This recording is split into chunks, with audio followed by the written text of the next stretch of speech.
Menang tipis atas Perserang.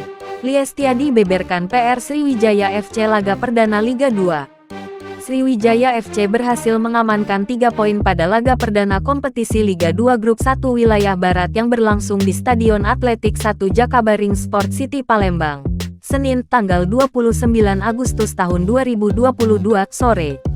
Kendati menang tipis atas Perserang, pelatih Sriwijaya FC Liestiadi mengungkapkan ada beberapa pekerjaan rumah PR yang dialami skuad SFC pada laga perdana Liga 2 kali ini.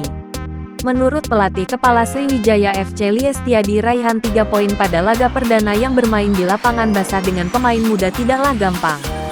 Kendati ada PR, Liestiadi bersyukur kepada Tuhan YME atas kemenangan yang menurutnya tak terlepas dari dukungan supporter dan manajer Hendriansyah serta Dirtek Indrayadi.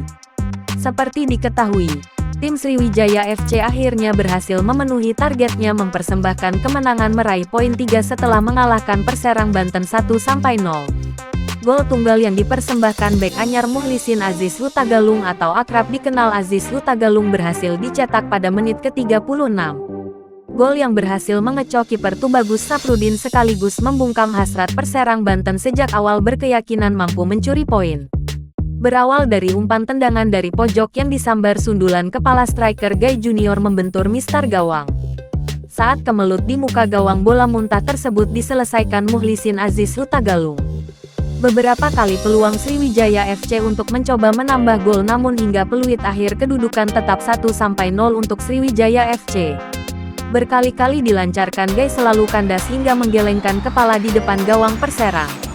Menit 75. Tim Perserang Banten terpaksa hanya bermain 10 orang lantaran pemain belakangnya Sugianto terkena kartu merah dari akumulasi kartu kuning. Dengan menghadapi 10 pemain, semakin bersemangat tim Laskar Wongkito asuhan coach Liestiadi ini membangun serangan. Sayangnya peluang di menit ke-80 tendangan free kick kapten tim M. Nur Iskandar membentur keras mistar gawang. Melihat telah berkali-kali gagal menciptakan gol, pada menit 85, striker Gai Junior ditarik digantikan Habibi Abdul Yusuf. Jangan lupa subscribe, share, komen, dan like ya!